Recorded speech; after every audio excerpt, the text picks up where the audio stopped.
Welcome back friends, my name is Mohammad Kamran. आज हम लोग विलियम शेक्सपियर की poem shall I compare thee to a summer's day को line by line पढ़ेंगे और उसका मतलब समझेंगे।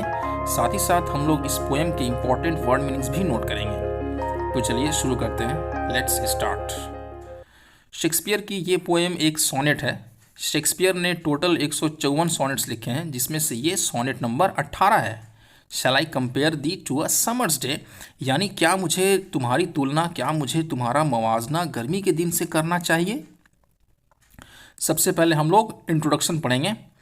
William Shakespeare 1564 to 1616 was a famous English poet and dramatist from the 16th century।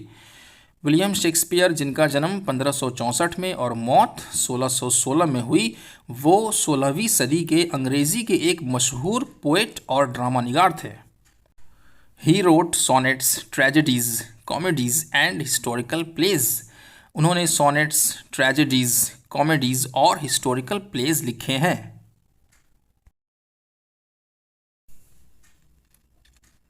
Some of his noted works are Macbeth, Midsummer Night's Dream, Venus and Adonis।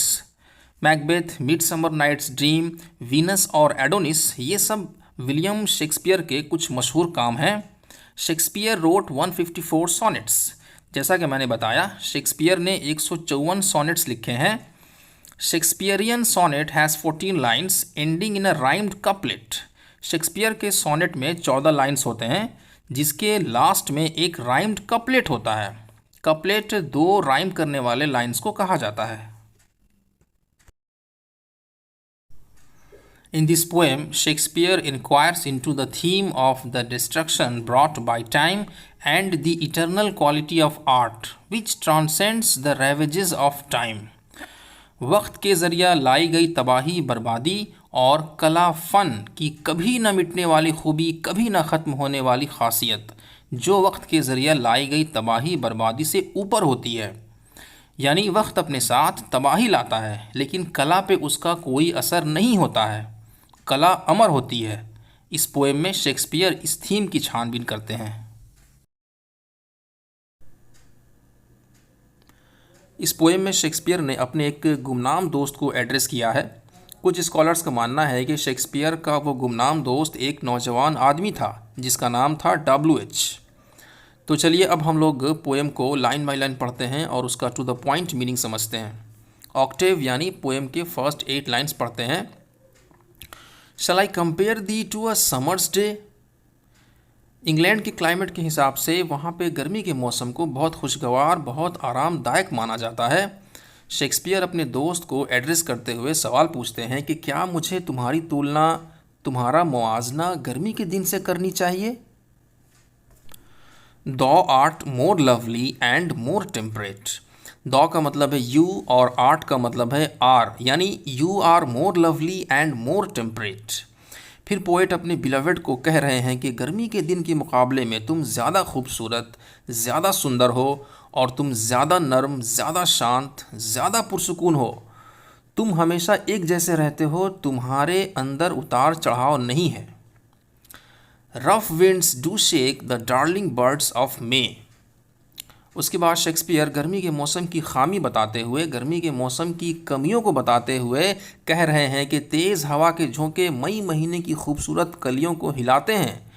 यानी गर्मी का मौसम कभी कभी बहुत सख्त हो जाता है, जिसमें तेज़ हवा के झोंके चलते हैं और वो खूबसूरत कलियों को, फूलों को हिलाते हैं, उनको नुकसान पहुंचाते हैं। And summer's lease hath all too short a date. Hath का मतलब है हैज़, यानी and summer's lease has all too short a date. और फिर पोएट बोल रहे हैं कि गर्मी का मौसम कुछ दिनों के लिए ही रहता है, उसकी मुद्दत बहुत छोटी होती है। गर्मी का मौसम आता है और बहुत जल्द वापस चला जाता है। गर्मी का मौसम इटर्नल नहीं है, वो हमेशा नहीं रहता है। आप लोगों को कोई भी चीज़ समझने में परेशानी हो तो आप लोग मुझे वीडियो के नीचे कमेंट करके बताइए।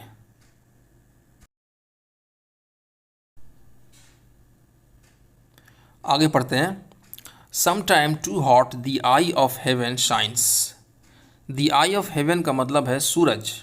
गर्मी के मौसम में कभी कभी सूरज बहुत तेज़ चमकता है, कभी कभी उसकी गर्मी इतनी बढ़ जाती है कि वो तकलीफ़देह हो जाती है। And often is his gold complexion deemed, और अक्सर उसका सुनहरा रंग मध्यम पड़ जाता है। यानी शेक्सपियर कहना चाह रहे हैं कि गर्मी के मौसम में सूरज हमेशा एक जैसा नहीं रहता है, वो कभी कभी बहुत तेज़ चमकता है और अक्सर उसकी रोशनी धीमी पड़ जाती है। And every fair from fair sometime declines, और हर खूबसूरत से खूबसूरत चीज़ की खूबसूरती कम हो जाती है।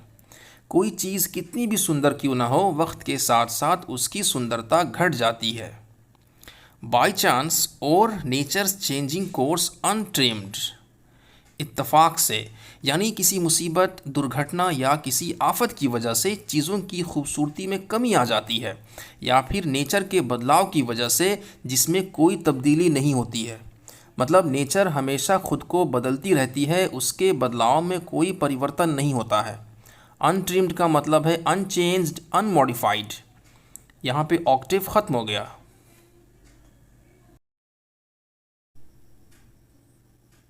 Let's read the sestet.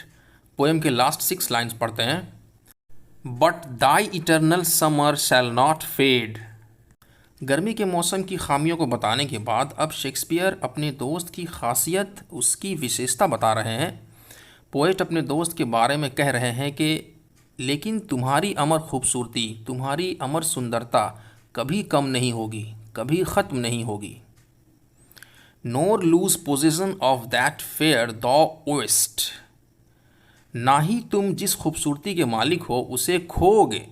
यहाँ पे शेक्सपियर अपने दोस्त के बारे में कह रहे हैं कि तुम्हारी जो खूबसूरती, जो सुंदरता है वो अमर है, वो हमेशा बाकी रहेगी, उसे तुम कभी नहीं खोओगे, उसमें कभी कोई गिरावट नहीं आएगी।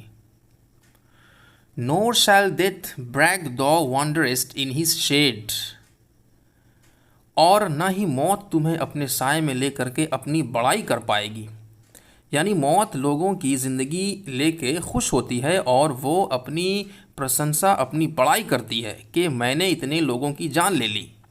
शेक्सपियर बोल रहे हैं कि मौत तुम्हारे साथ ऐसा नहीं कर पाएगी, मौत तुम्हें कभी अपनी आगोश में नहीं ले पाएगी। When in eternal lines to time thou growest, जब तुम वक्त के इटर्नल लाइन्स में ज़िंदा रहोगे। यहाँ पे शेक्सपियर अपनी पोइट्री की बात कर रहे हैं कि मेरी अमर कविता में तुम ज़िंदा रहोगे, मेरी इस इटर्नल पोएम में, मेरी इस अमर नज़्म में तुम हमेशा ज़िंदा रहोगे। कोई चीज़ तुम्हें मार नहीं पाएगी, कोई चीज़ तुम्हें ख़त्म नहीं कर पाएगी। अब पोएम का कपलेट यानी आपस में राइम करने वाले पोएम के लास्ट 2 लाइन्स पढ़ते हैं। So long as men can breathe or eyes can see, जब तक इस धरती पे इंसान ज़िंदा रहेगा, जब तक इस दुनिया में इंसान सांस लेता रहेगा, जब तक लोगों की आँखें देख सकती हैं। So long lives this and this gives life to thee, तब तक ये ज़िंदा रहेगी, यानी मेरी ये पोएम, मेरी ये कविता ज़िंदा रहेगी और ये तुम्हें ज़िंदगी देती रहेगी। शेक्सपियर पोएम के इन लास्ट 2 लाइन्स में अपने बिलवेड को इमॉर्टलाइज कर रहे हैं। पोएट प्रिडिक्शन यानी भविष्यवाणी कर रहे हैं, पेशन गोई कर रहे हैं कि जब तक दुनिया बाकी रहेगी, लोग मेरी इस पोएम को पढ़ते रहेंगे, मेरी ये कविता कभी नहीं मरेगी, ये हमेशा बाकी रहेगी और मेरी इस कविता के ज़रिए तुम हमेशा ज़िंदा रहोगे, तुम अमर रहोगे। इस पोएम के क्वेश्चन आंसर मैं बहुत जल्द अपलोड कर दूंगा, उसका लिंक मैं डिस्क्रिप्शन और कमेंट बॉक्स में दे दूंगा, आप लोग चेक कर लीजिएगा। आप लोगों को वीडियो कैसी लगी, आप लोग मुझे वीडियो के नीचे कमेंट करके ज़रूर बताएं। मैं आप लोगों के सारे कमेंट्स पढ़ता हूं और जितनी जल्दी हो सके उनका रिप्लाई देने की कोशिश करता हूं। अगर आपको वीडियो अच्छी लगी तो इसे लाइक करें और अपने दोस्तों के साथ शेयर करें। इस तरह के और वीडियोस देखने के लिए हमारे चैनल को सब्सक्राइब करें और घंटी के निशान को दबाएं ताकि जब भी मैं कोई नया वीडियो अपलोड करूं तो आपको उसका नोटिफिकेशन मिल सके। बहुत जल्द मिलेंगे एक नए वीडियो में। जय हिंद, जय भारत।